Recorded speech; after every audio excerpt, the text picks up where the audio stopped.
Now we can get started to look at the different ways to set up a new document. The first and probably the most obvious would be under the File menu, and you can select New. Alternatively, you can use Control N or simply click on this icon here.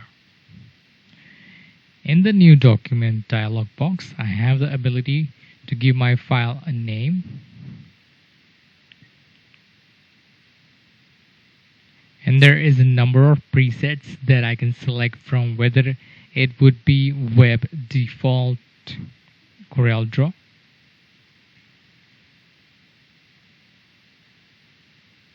or default RGB, or Corel Designer default, or a custom one.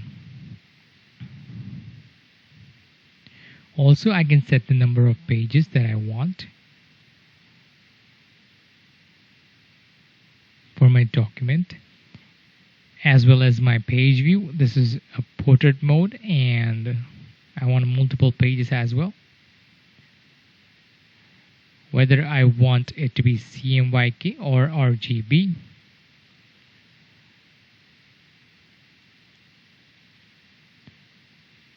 Primary color mode can be either CMYK or RGB, and this will dictate the color palette that appear on the right hand side of your screen. Under the dimensions, I can set the page size, whether it will be letter, tabloid, and so on and so forth. The number of lists you have here. I can also decide that what I want as a height, width here, and the unit of measurement. The orientation can be portrait or landscape. And then the rendering resolution, which is typically the resolution at which transparencies, lenses, and drop shadows get rendered and printed out. And under the color settings, we can select which color profile will be used for this specific document, and we will be discussing that more in detail later. For now, I'm just going to click OK. And there I have my document. Now another feature I want to show you is the autofit page. I'm going to select this document, choose this logo or icon. I can give Control Z, Control C, copy. Go in here and give Control V in my new document. I'm going to tap my letter P to put it in the center of the page. Now deselecting everything on the page, I'll click outside. If I click on this icon here, I have the ability to auto-fit to page. Here I can set the margin. Let's say I'll give a 2 millimeter of margin. Let's manually type in 2 millimeter and click on auto-fit, and this will automatically select the page size to the size of the icon or logo, in this case with the offset of 2 millimeter. One more way which CorelDRAW can save design time is to provide the ability to create and work with templates. By saving this document as template, it will allow you to work more efficiently. To do this, you can simply click on File menu. Let's just select this and give no colors.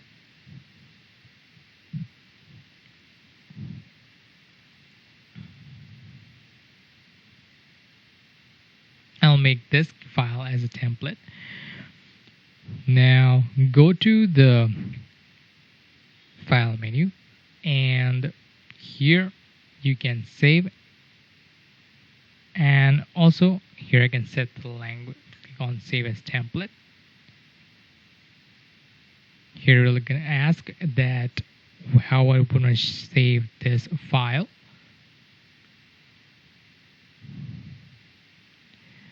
Now I'm gonna just set this file here, go ahead and give save. Here I can set the language. Here I can give a title and any necessary tags. whether it is one-sided or double-sided, and a number of folds.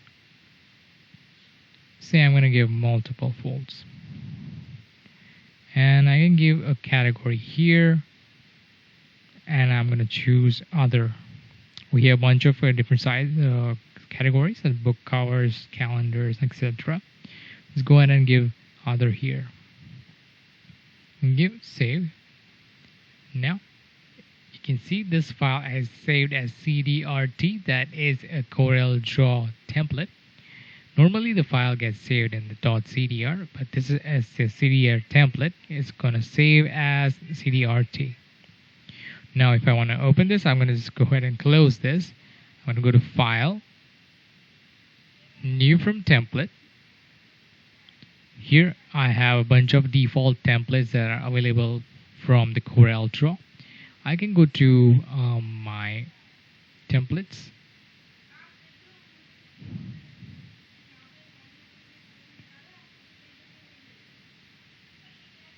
Just give open folder location. Go to the desktop. Here I'm going to select this. Go ahead and give it here. And the back I have my CDRT, that is CorelDRAW template, open. We just created. And then I'm ready to proceed to create my design. We will be looking at multi-page document. When laying out artwork in CorelDRAW, it is easy to make sure that the objects are properly aligned with other objects.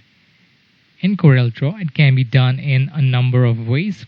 From the View menu, we can access the grid, rulers, and guidelines.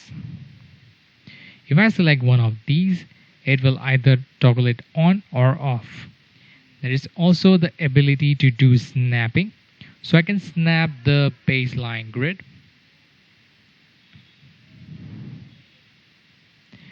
Guidelines or objects, as well as the page itself.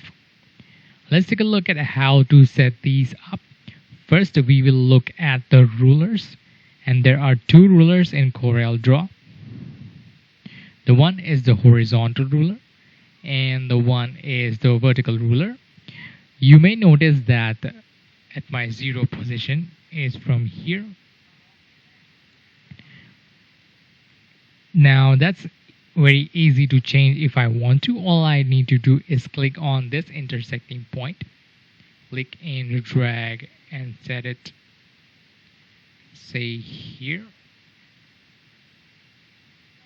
and you'll see the intersecting point is now starting from 0 here and 0 here as well. I can left click on this and click and drag, and it'll bring out to where I want the new 0 coordinates to be. Now you can see I moved these on the top right hand corner. The next way is to assist in lining up the objects by the use of grid. Now, as I mentioned earlier, you can find that option in the View menu. Go to Grid and go to Document Grid. I can also click on this icon here, and which would also turn on or off the grid for me. Now, if I want to change the frequency of grid, I can click on this. I can double click on the rulers, and it will open up a little dialog box up in here, and I'll select grid, and I have the ability to set the number of grids per inch, both horizontal and vertical. I can set up the snapping as well as show the grid as lines or dot. So again, it is easy to set up CorelDRAW. The next way to assist in lining up objects is by the use of guidelines. Now I can bring a guideline onto a page a couple of ways. First is to I'm going to put this off, left click on the horizontal or vertical ruler, and drag in towards the page. This will add a guideline for me. I can add another guideline with simply clicking and dragging from the vertical side as well. To bring a guideline in, the same thing, click and drag. You'll notice that this guideline I just brought out is red and the other one is blue. When you select a guideline, the selected guideline that you will have will be turning into red. Now if I click a guideline again, it is going to give me more options. It has now rotation handles. It allows me to put a guideline on an angle. Also, I can manually type in the angle here and it will rotate that for me. And if I wanted to go to the view menu and turn the snapping on, I can turn the snap to guidelines option. And if I move around the objects on the page, it will snap to these guidelines. Another way to add guidelines is to double click a guideline. Double click on here and that will open up the guideline docker. Here I can put the measurements of the guidelines in that I want to add. Now currently I have selected the angled guideline and we see the angle list here. You can also use the drop down to select the vertical or horizontal guideline. And it's simply a matter of putting the value I want and clicking on add will give me a new guideline for me. So with this little bit of a setup, you can see how easy it is to have increased accuracy while creating your design.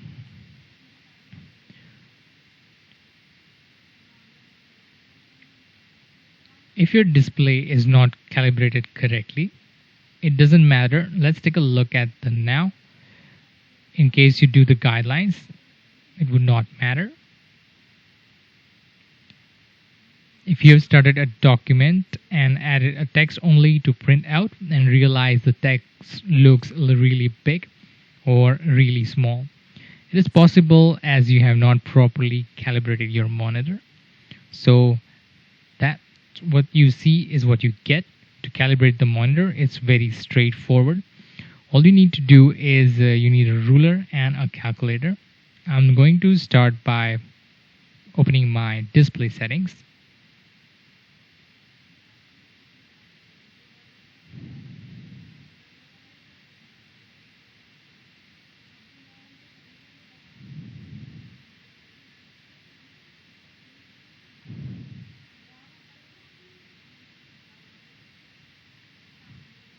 Going to the setting right away. Here I have my display option. Here I have the display resolution. It says 1920 by 1080 and I'll take the note of that resolution. And then what I want to do is I want to measure my screen area horizontally from left to right and vertically from top to bottom on my system. Now it is 23.5 by 13.25. Now back to CorelDRAW. All I want to do is I want to take those numbers and I want to divide the horizontal resolution by 23.5 and I'm going to get 81.70. Now I'll divide my vertical resolution of 1080 by 13.25 and I'll get 81.51. Now with this information, I can now calibrate my monitor. To do this, go to Tools, Options,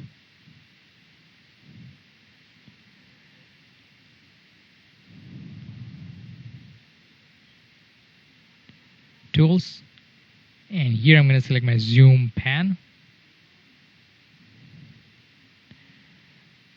Here I'll click on Calibrate Zoom. I'm going to type in my values here. So I want my horizontal as 81.70 and vertical as 81.51. I'm simply going to go ahead and click OK. Now if I create a 1 inch by 1 inch square and zoom it to 100%, it will measure 1 inch by 1 inch with a ruler. In this scenario, I will have a 6-inch square at 100%, and if I were to grab a ruler and measure this, it will be exactly 6 inches by 6 inches. Then you have just successfully calibrated your display. One of the features that sets CorelDRAW apart from other design applications is the ability to create multi-page, multi-size documents. CorelDRAW offers different modes of viewing pages in documents. You can view one page or multiple pages at a time. You can choose a page view mode when you create a new document. I'm going to open a multi-page document and we will take a look at multi-page views. So from the Windows menu, I'm going to go down to my Dockers and I'll select pages. Oops, I select comments. Let's just go back and there you are, pages. And pages Docker, I can see multiple pages that I have here. I'm going to click on this icon, which is a multi-page view. I'll just delete these guidelines. You can click on these guidelines and they will be selected, and go ahead and press delete and they will be out of your sight. So I see my multiple pages at the same time, and there is a keyboard shortcut you can use. If I click on my zoom tool, this icon will allow me to zoom all the pages, and the shortcut key added for that is letter S. That's something I've added. Let's just to fit all pages. We'll learn about shortcut and later, and for also we'll be looking at customizing our workspace. In the meantime, back to Docker. If I click on this icon, I can set different views. I have 4 across. I can change to have 5 across or 6 across depending on how many pages are there in my document.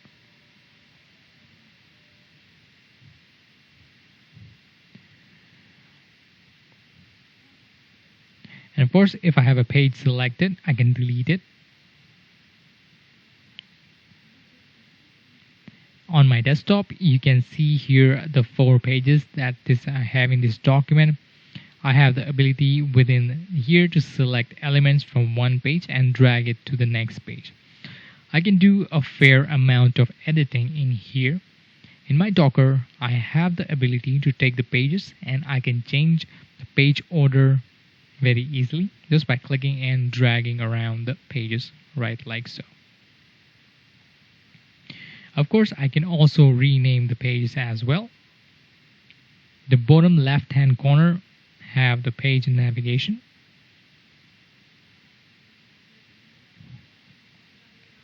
I can go to the beginning of the document.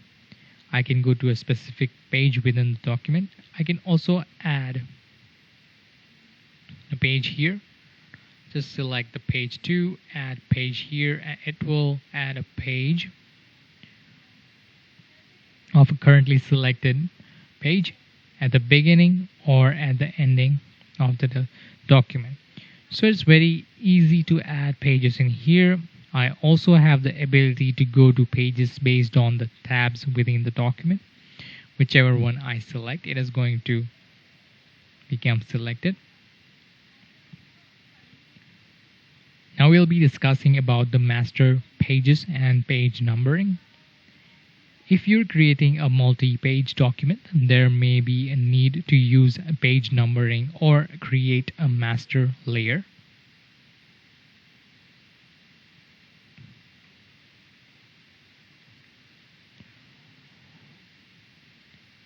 Master layers may need a bit of an explanation. A master layer is a layer that will be displayed on all the pages. What this means is if I was to create a master layer, whatever I put on that layer will appear on all the pages. The perfect example for this is this. Let's say I will just want to put a rectangle on all of these pages we have here.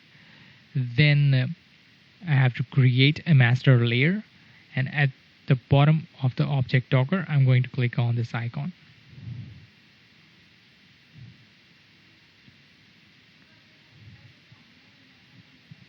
I'm going to add objects docker.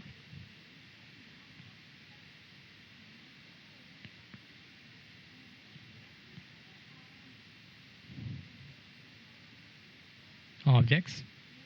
Okay, I'll just put this here. Okay, now I have my objects docker on here. Now let's say I have a master page, new layer, or create a new master layer. Let's click on here. Here I have layer 1, that is a master page. Let's create active layer is locked or invisible. Let's make this visible. Okay, click and drag.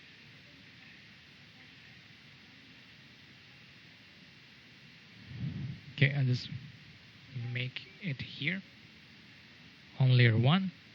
Let's say I made this rectangle with a set outline color. Okay, I'll just put off the grid option off, document grid off. Okay.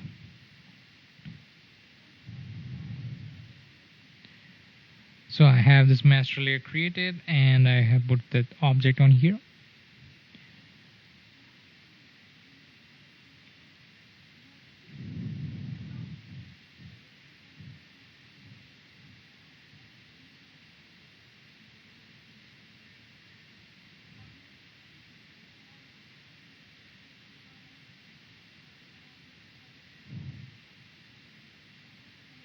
As you can see, this rectangle has been applied on all these pages.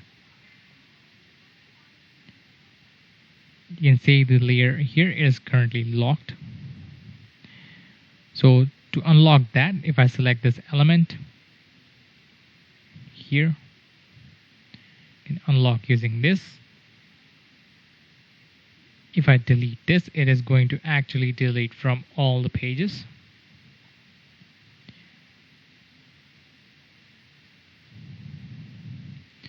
If I'm going to do Control Z, it is going to put it back on. Let me just go back so I can lock this layer. And as I say, anything to put on that master layer or on that master page will appear on all the pages within the document. Now page numbering is easy as well. From the layout menu, if I select insert page number, I can select on all pages. It will automatically drop here.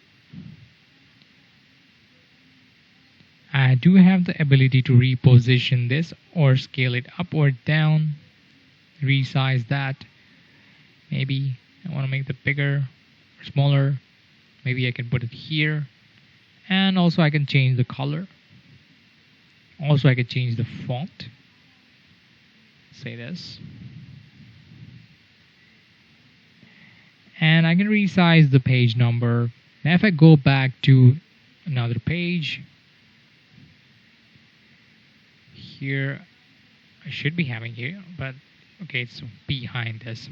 Alright, so as you can see that the page number is right there. Only the arrangement is behind.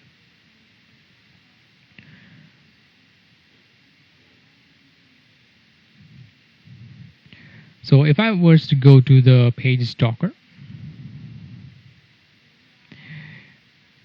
we have rearranged the order of the pages. It will automatically make the page numbers switch. Like say click and drag here. So say page 2, click and drag, put it here. It'll become page number 2, and page number 3 will swap easily without any editing throughout the entire document. So very quickly I'll be able to do that. and we will be able to ensure that the page numbering is effortlessly repeated on all the pages in the document. Let's talk about a little bit about file formats and explain the difference between a raster file format and the vector file format. A raster image or a raster file format is also referred to as a bitmap. Is an image made up of pixels. A pixel is the smallest unit of a picture that can be displayed or modified. Resolution is simply the number of pixels per inch or ppi in the bitmap grid. The higher the ppi, in other words, the more pixels per inch, the more information or detail in the image. The main advantage of a raster image is the ability to allow for smooth tonal control. For example, let's say I'll bring in an image here, import, downloads. Say skin tone in the photograph. Two main drawbacks of a raster image will be the file size, typically much larger than a vector file format, and inability to resize the image without image loss, quality loss, is not possible. So if you're using a raster image, you would not want to resize any more than about 20% larger. Of course, that depends on the original resolution and the resolution required. An example of a raster image is an image that has been scanned into the computer and maybe an image from a digital camera. Raster file formats would include JPEG, BMP, PSD, PNG, TIFF, or CPT. Programs that create and manipulate a raster file format would include applications such as Corel Photo Paint, Corel Paint Shop Pro, Adobe Photoshop, and Windows Paint, just to name a few. Now, a vector file or image is a file format that is composed of objects created with line segments and that have start to end points. These start and end points are also called nodes. These lines and angles are mathematically calculated.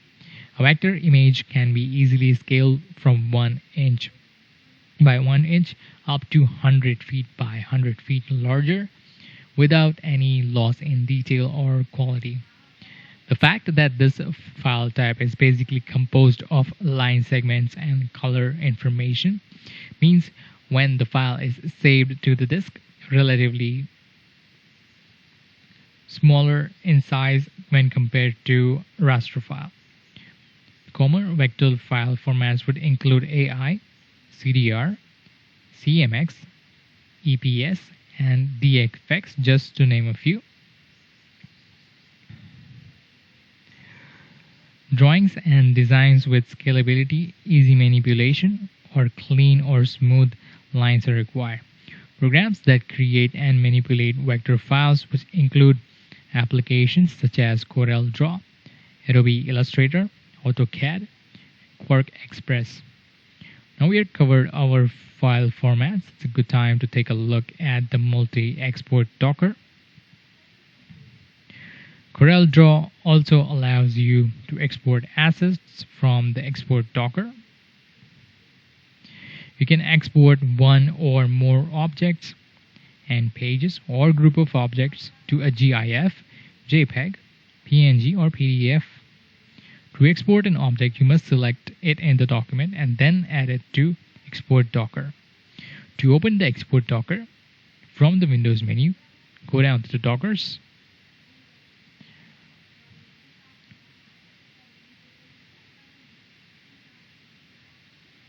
Here I have the export option. And this will add the export option here. Now, say I'll select this object and I'll click on this add new here, and this icon will be added to this export list. We can see that I have a JPEG option, GIF, PNG, or PDF here. If I click on settings here, this will open up the export to JPEG dialog box, which allows me to set the parameters for this particular file. We're not going to look into this with detail. We'll be discussing that later. For now, I'm just going to cancel that out. It allows me to delete it from the list. Or if I select the element here, I can simply go ahead and duplicate this file. For example, I wanted both a JPEG and PDF file. It's easy enough to do. Just go and select a PDF here. I can also add assets with these settings. For example, if I have this icon selected, I can click on Add Assets.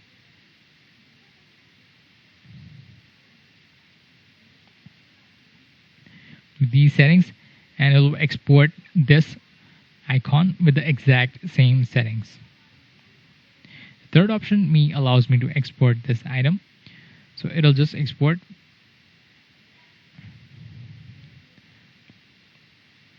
Simply click on this icon down here, and I can change the parameters, whatever I want for that. And now I have my export Docker, and I want to export simply the matter of pointing the folder. Say I want it here in desktop, select folder. If I select the folder and then export all, it will go to the folder here. Let's say give open here. I'll be able to see these files here. This here PDF and this here. Let's go ahead and open. Okay, I can just give an import here. Import here, go to desktop, and I have created these so and so files. So, right like so. This came out as CDR, this is a PDF, and this would be a JPEG. So here you can see that this is JPEG. This is JPEG, and this is PDF, which is editable. In case you don't see it here, you can see it in your status bar. Now we'll be looking at some more powerful tools that you can work with in the CorelDRAW.